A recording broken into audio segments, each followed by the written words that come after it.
Welcome to the chemistry class. 10th class inde periodic table and electronic configuration. അടുത്ത ക്ലാസ്സിലേക്ക് എല്ലാവർക്കും സ്വാഗതം. ഇന്ന് ഷെല്ലുകളെ കുറിച്ച് നമ്മൾ കുറച്ച് കൂടുതൽ കാര്യങ്ങൾ പഠിക്കാം. കഴിഞ്ഞ ക്ലാസ്സിൽ ഷെല്ലുകൾ പറഞ്ഞു. ന്യൂക്ലിയസിന് ചുറ്റും KLMNO എന്ന പേരുകളിൽ അറിയപ്പെടുന്ന ഷെല്ലുകളുണ്ടെന്ന് നമ്മൾ പഠിച്ചു. അതിന് ഞാൻ കുറേ സെല്ലോ ടൈപ്പ് ഉപയോഗിച്ച് നിങ്ങൾക്ക് അതിന് പരിചയപ്പെടുത്തി തന്നു. അതും കൂടെ അത് പറയാം.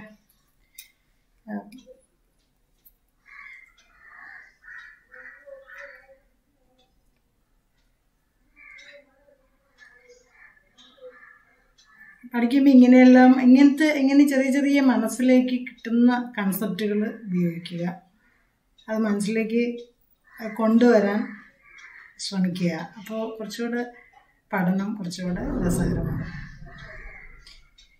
ഇപ്പോൾ ഇത് ഒരു ന്യൂക്ലിയസ് ആണെങ്കിൽ ഇത് ന്യൂക്ലിയസ് ആണ്. ഇവിടെ ഞാൻ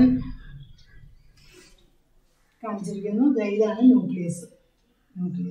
ഈ ന്യൂക്ലിയസിന് ചുറ്റും ഫസ്റ്റ് ഷെല്ലാണ് K ഷെൽ, സെക്കൻഡ് ഷെല്ലാണ് L ഷെൽ, തേർഡ് ഷെല്ലാണ് M ഷെൽ, ഫോർത്ത് ഷെല്ലാണ് N ഷെൽ, അടുത്തത് O, അങ്ങനെയാണ് വരുന്നത്.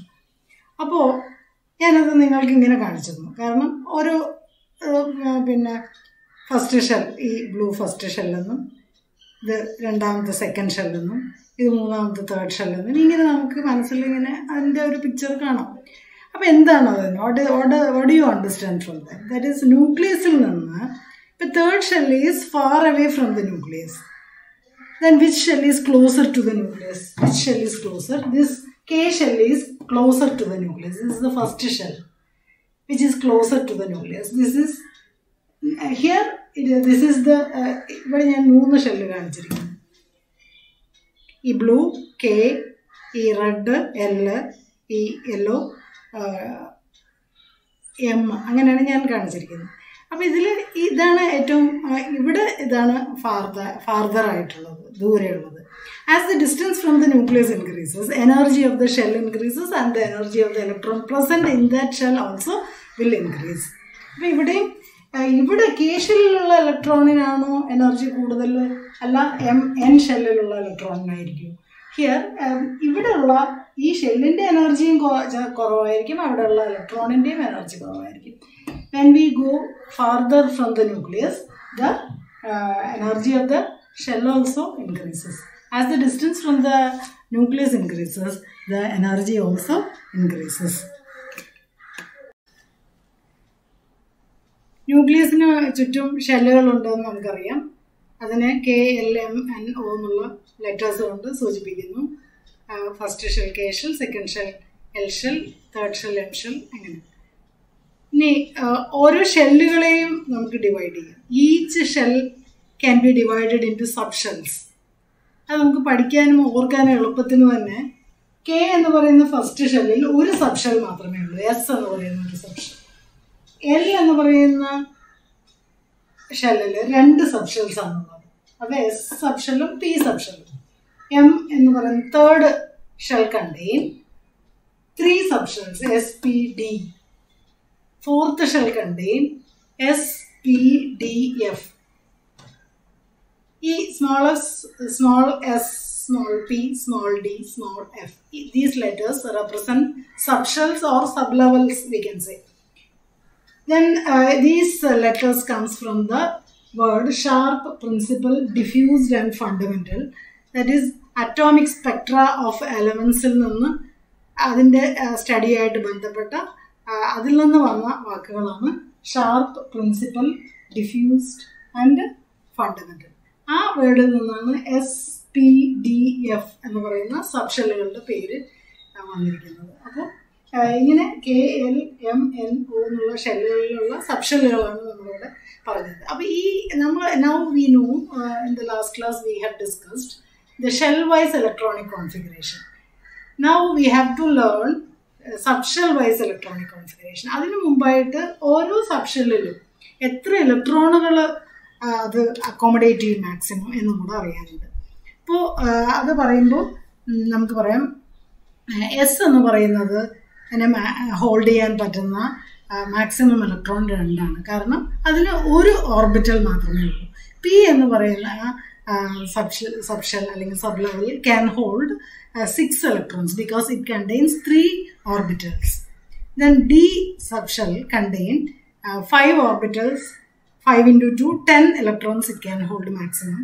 Then F subshell contains 7 orbitals and 7 into 2, 14 electrons maximum it can be accommodated. ഷെല്ലുകൾ സബ്ഷെല്ലുകൾ ഉണ്ടെന്ന് പറഞ്ഞു. അത് SPDF എന്ന് പറയുന്ന ലെറ്റേഴ്സ് കൊണ്ട് സൂചിപ്പിക്കാം. S subshell contain maximum 2 electrons എന്ന് പറഞ്ഞു. അതെങ്ങനെയാണ്? Because S subshell contain 1 orbital. 1 into 2, ഒരു ഓർബിറ്റലിന് എപ്പോഴും 2 ഇലക്ട്രോണിനെ മാത്രമേ ഹോൾഡ് ചെയ്യാൻ പറ്റൂ. അപ്പോൾ S subshell contain 1 orbital only. So 1 into 2, 2 electrons it can hold maximum. P subshell contain 3 orbitals. 3 orbitals, 1 orbital contain 2 electrons. Therefore 3 into 2, 6 electrons it can hold maximum. D subshell contain 5 orbitals. Each orbital can accommodate 2 electrons only. 5 into 2, 10 electrons it can hold maximum. F subshell contain 7 orbitals. We know that each orbital can hold maximum 2 electrons only. Therefore, these 7 orbitals in the F subshell can hold maximum 7 into 2, 14 electrons. This is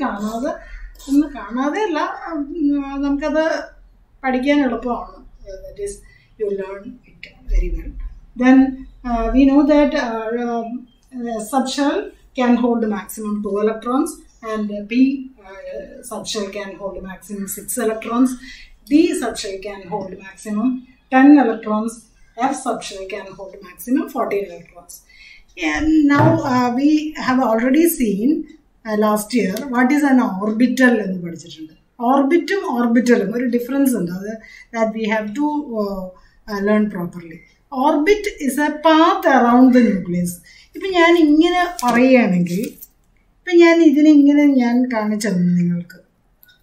ഇത് ഷെല്ലാണെന്ന് പറഞ്ഞു. അപ്പോൾ ഈ ഷെല്ലിന് നമുക്ക് വേണമെങ്കിൽ ഇത് path around bore മോഡലൊക്കെ നമ്മൾ വരയ്ക്കുമ്പോൾ ഇങ്ങനെ ഒരു ലൈൻ, ഇങ്ങനെ ഒരു സർക്കിളാണ് വരയ്ക്കുക ഷെല്ലിനെ റെപ്രസെൻറ്റ് ചെയ്യാൻ. അതിലാണ് ഇലക്ട്രോണുകൾ നമ്മൾ പിക്ചറൈസ് ചെയ്ത് കാണിക്കാറുള്ളത്. അപ്പോൾ path around the nucleus is called shell അല്ലെങ്കിൽ ഓർബിറ്റ്.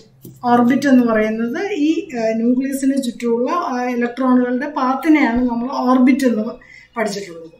ഇപ്പോൾ ബോർ മോഡലോ ഫാറ്റോ ഒക്കെ വരയ്ക്കുമ്പോഴൊക്കെ നമ്മൾ അങ്ങനെയാണ് പഠിച്ചിട്ടുള്ളത്. ഇനി orbital also we have learned in 9th standard. That is what is an orbital. Orbital എന്ന് പറയുന്നത് it is a region around the nucleus. ന്യൂക്ലിയസിന് ചുറ്റും ഇലക്ട്രോണിനെ കാണാൻ സാധ്യത കൂടുതലുള്ള ഒരു റീജിയനെയാണ് ഓർബിറ്റൽ എന്ന് പറയുന്നത്.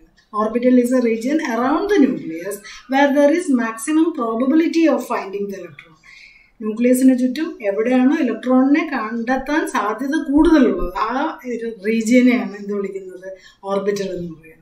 നമ്മൾ ചില ഇതിലൊക്കെ പോകുമ്പോൾ ചിലപ്പോൾ ആ ഒരാൾ നമ്മൾ അന്വേഷിച്ച് പോവുകയാണെങ്കിൽ നമ്മൾ അയാളുടെ ഒരു സ്വഭാവം വെച്ച് നമ്മൾ പറയും ഈ സമയത്ത് ചിലപ്പോൾ അയാൾ പിന്നെ ബീച്ചിലായിരിക്കും, അല്ലെങ്കിൽ സൺഡേ ഈവനിങ് ആണെങ്കിൽ ബീച്ചിലായിരിക്കും ഇപ്പോൾ കാണാൻ സാധ്യത എന്നൊക്കെ പറയും. അതുപോലെ എവിടെയാണോ കാണാൻ സാധ്യത കൂടുതലുള്ളത് ആ ഒരു മേഖല, that is called orbital. Orbital is a region around the nucleus where there is maximum probability of finding the electron.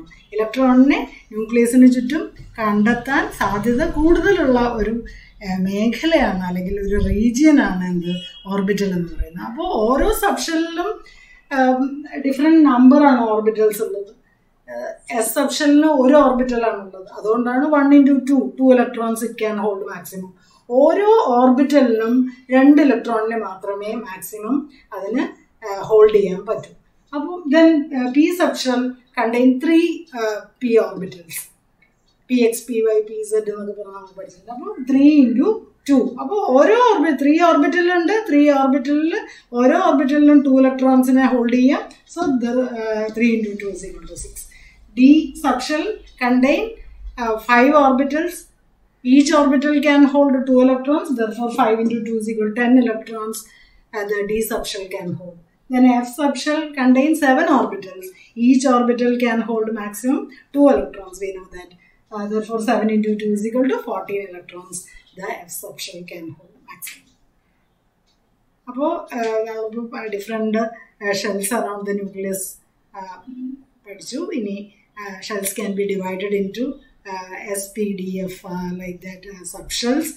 Each subshell, there's a capacity of each subshell we have seen, and now we will learn the subshell wise electronic configuration in the next class. Then please share this video, then subscribe the channel.